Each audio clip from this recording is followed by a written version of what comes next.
अस्सलामुअलैकुम। बोल न्यूज में मैं हूं जवाद कमाल और मैं हूं आपके साथ अनम जुल्फिकार। हेडलाइंस आप जान चुके हैं। बुलेटिन में सबसे पहले आपको बताएंगे कि मुल्क दुश्मनों से कैसे निपटा जाए।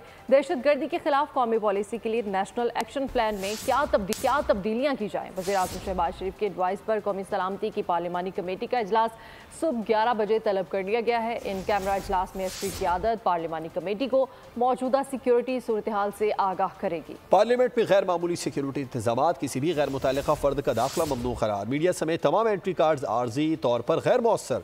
पार्लियामेंट की हदूद में किसी भी किस्म की अक्स बंदी पर पाबंदी होगी। बलूचिस्तान और केपी में अमन व अमान की मखदूश सूरत हाल, दहशतगर्दी और दहशतगर्दों से निपटने के लिए बड़ों की बड़ी बैठक। स्पीकर कौमी असम्बली अयाज सादिक की सरबराही में मुल्क की क़यादत दोपहर कौमी असम्बली हॉल में इकट्ठी होगी। तर्जुमान कौमी असम्बली के मुताबिक अस्करी क़यादत पार्लिमानी कमेटी को मौजूदा सिक्योरिटी सूरत हाल से आगाह करेगी। इजलास में सियासी जमातों के पार्लिमानी लीडर्स और उनके नामजद किए गए नुमाइंदे भी शरीक होंगे। तहरीक इंसाफ अमन अमान के मसले पर एक सफ़े पर पार्लियामेंट की कौमी सलामती कमेटी के इजलास में शिरकत का फैसला कर लिया। PTI ने 14 अरकान की शमूलियत की फहरिस्त स्पीकर कौमी असम्बली अयाज सादिक को दे दी है। उमर अयूब, बैरिस्टर गौहर असद कैसर, जरताज गुल, साहबजादा हामिद रजा आज कौमी सलामती कमेटी इजलास में शिरकत करेंगे। आमिर डोगर, ओन अब्बास, अली मोहम्मद खान, अली जफर और दीगर भी शरीक होंगे। तो आपको बताएं कि वज़ीर दिफा ख्वाजा आसिफ ने कहा है कि कौमी सलामती की पार्लिमानी कमेटी के इजलास में ब्रीफिंग दी जाएगी। बड़े फैसले भी मुतवक्की हैं। मुमकिन है जहां हालात ज़्यादा ख़राब हैं वहां इमरजेंसी लगा दी जाए। लापता लोग रिहा हुए तो दोबारा कलअदम तंजीमों में शामिल हुए। नेशनल एक्शन प्लान 2 की ज़रूरत नहीं है, 1 पर अमल दरामद होना ज़रूरी है। खैबर पख्तूनख्वा में गवर्नर राज की नहीं कौमी यकजहती की ज़रूरत है। अफगान हुकूमत अपनी सरजमीन पाकिस्तान के खिलाफ इस्तेमाल होने से रोके। तोरखम बॉर्डर की बंदिश पर तशवीश है। गवर्नर KP का कहना था कि पीपल्स पार्टी ने वफाकी हुकूमत से अपने वादों को पूरा करने पर जोर दिया है। वज़ीर आज़म ने मुस्बत जवाब दिया कि पीपल्स पार्टी के मुतालिबात पर गौर किया जाएगा। मौलाना फजलुर रहमान और परवेज़ खटक से मामूल की मुलाकात थी। नेशनल एक्शन 2 के ऊपर जो है मेरी अपनी एक राय है कि 1 पे कौन सा पूरा अमल दरामद, 1 में कौन सी चीज़ गलत है जो आप 2 में डालना चाहते हैं, या 1 में क्या, या तो आप कहें कि 1 को हम अपग्रेड कर रहे हैं और उसमें भी थोड़ी सी और चीज़ें कर रहे हैं जो 2 में चली चाहिए। गवर्नर राज का नहीं, ऐसी कोई बात नहीं है। आइन में उसकी शिक मौजूद है, लेकिन मैं नहीं समझता कि गवर्नर राज की इस वक्त इस सूबे में इस वक्त हमें कौमी यकजहती की ज़रूरत है कि हम इकट्ठे हों। अफगान हुकूमत संजीदगी का मुजाहरा कर इस पर अपनी सरजमीन जो है वो किसी को इस्तेमाल न करती पाकिस्तान 2050 जो बात की है उसके ऊपर उनको चाहिए कि वो एक मीटिंग कॉल करें। अगर वो कह रहे हैं कि अफगान रिफ्यूजीज़ ईद तक यहाँ से निकल जाएँ, तो अगर बॉर्डर बंद होगा तो कैसे जाएंगे। तो मैंने दावत दी और वो भी वहाँ पर है। और रहमान साहब के साथ, क्योंकि हमारे इलाके के भी हम पॉलिटिकल ओपोनेंट्स हैं, लेकिन हमारे एक अच्छा एक दूसरे के साथ एक ताल्लुक़ है। अमन अमान के हवाले से भी बातचीत हुई कि इस पर किस तरीके से इस पर काम किया जाए, किस तरीके से इसके ऊपर हम बैठें। नेशनल सिक्योरिटी के हवाले से बहुत अहम फैसले होने जा रहे हैं। साबिक वज़ीर दाखिला सिंध ब्रिगेडियर रिटायर्ड हारिस नवाज ने बोल न्यूज़ से गुफ्तगू में कहा कि कौमी सलामती से मुतालिक ये बहुत अहम इजलास है। इजलास में joint chief of staff committee, वज़ीर आज़म और चारों सूबों के वज़ीर आला शामिल हैं। अमेरिका से बात करनी होगी कि वो भारत को कंट्रोल करे। BLA, BNA और दीगर जमातों को भारत सपोर्ट कर रहा है। अफगान तालिबान से मुज़ाकरात से मुतालिक भी सोचना होगा कि क्या करना है। देखिए, ये एक बहुत ही अहम इजलास है, बहुत ही ज़रूरत थी कौमी सलामती कमेटी की। Chairman joint chief of staff committee, prime minister Pakistan, foreign minister, चारों सूबों के chief minister, leader of opposition, ये सब वहाँ पर बैठते हैं। इस मौके में बहुत ज़रूरी है तमाम लोगों को, मुतल्लिका लोगों को इसमें हाजिर होना चाहिए।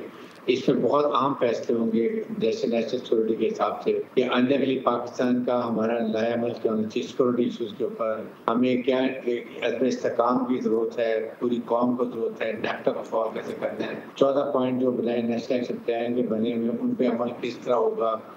वज़ीर आज़म शहबाज शरीफ ने वफाकी काबीना का इजलास आज तलब कर लिया। इजलास में मुल्क की सियासी सिक्योरिटी सूरत हाल का जायज़ा लिया जाएगा। कौमी सलामती कमेटी की तजावीज़ पर भी गौर होगा।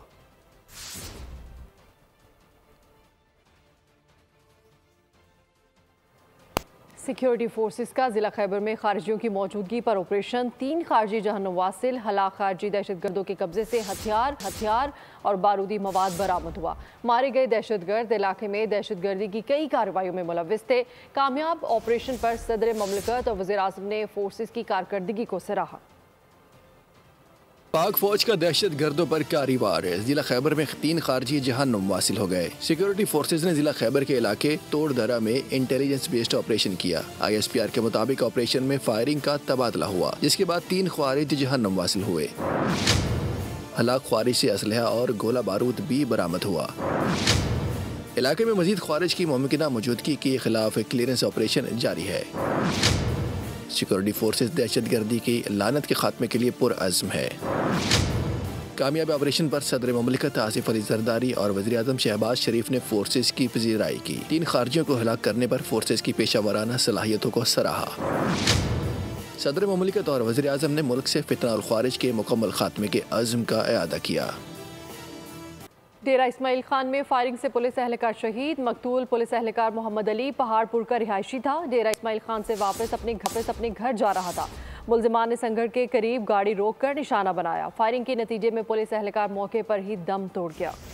जाफर एक्सप्रेस पर दहशतगर्द हमले में तबाह रेलवे ट्रैक बहाल न हो सका है। रेलवे हुकाम के मुताबिक मशकाफ के करीब बहाली का काम जारी है, जबकि कोयटा से दीगर सूबों के लिए ट्रेन सर्विस ताहाल मुअत्तल है। धमाके के बायस ट्रैक के 382 फीट हिस्से को नुकसान पहुंचा था, जिसे जल्द मुरम्मत कर लिया जाएगा।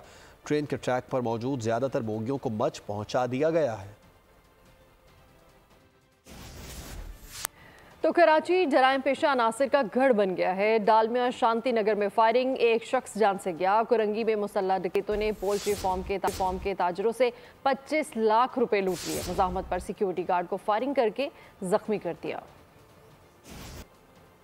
कराची में अंधेर नगरी चौपट राज। शहर कायद में चोरी, डकैती, कत्ल गारत गिरी मामूल बन गई। मुलजिमान को कोई लगाम डालने वाला नहीं। डालमिया शांति नगर में मोटरसाइकिल सवार 2 मुसल्लह मुलजिमान ने फायरिंग करके एक शख्स की जान ले ली। मकतूल की शिनाख्त फाइक के नाम से हुई। पुलिस के मुताबिक इलाके में 2 ग्रुप्स के दरमियान पुराने इख्तलाफात चले आ रहे हैं। मकतूल के साथियों ने कत्ल को उस ही सिलसिले की कड़ी करार दे दिया। वाक़े की मजीद तहकीकात जारी है। कुरंगी में डाकू कार में सवार पोल्ट्री फार्म के 2 ताजरों से 25 लाख रुपए लूट कर फरार हो गए। मुलजमान ने मजाहमत पर सिक्योरिटी गार्ड को फायरिंग करके शदीद जख्मी कर दिया, जिसे तशवीशनाक हालत में अस्पताल मुंतकिल कर दिया गया। न्यू कराची लासी गोट में घर से फंदा लगी लाश बरामद हुई। शिनाख्त 22 साला रमीज के नाम से हुई। लाश को अस्पताल मुंतकिल कर दिया गया।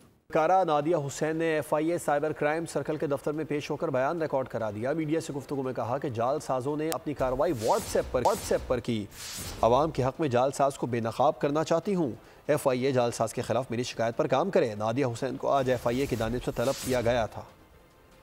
FIA पर रिश्वत के इल्जामात। Nadia Hussain FIA cyber crime circle के दफ्तर में पेश। अदाकारा ने बयान रिकॉर्ड करा दिया। FIA अफसर से माफी मांग ली। मीडिया से गुफ्तगू में कहा कि मेरी वजह से किसी की दिल आजारी हुई है तो माजरत खा हूँ। FIA हुकाम को जालसाज के हवाले से मालूमात फराहम कर दी। चाहती हूँ जालसाज कॉलर के खिलाफ मौसर कार्रवाई की जाए। बंदे ने मेरे साथ किया, जो स्कैमर ने मेरे साथ किया, वो मैंने सोशल मीडिया पे पोस्ट किया। एंड ऑफ कोर्स मैं चाहूँगी कि जी स्कैमर जो हैं वो उसको उसकी प्रॉपर उसकी सज़ा मिले, उसको पकड़ा जाए। नादिया हुसैन ने अपने शौहर की बैंक फ्रॉड मामले में गिरफ्तारी के बाद FIA अफसर की जानिब से रिश्वत तलबी का इल्जाम आयद किया था, जिसकी वीडियो सोशल मीडिया पर वायरल हुई थी। FIA अफसर की शिकायत पर साइबर क्राइम ने मुताल्लिका अदालत से रुजू किया था। सब्सक्राइब करें और बेल दबाएं ताकि कोई खबर रह न जाए।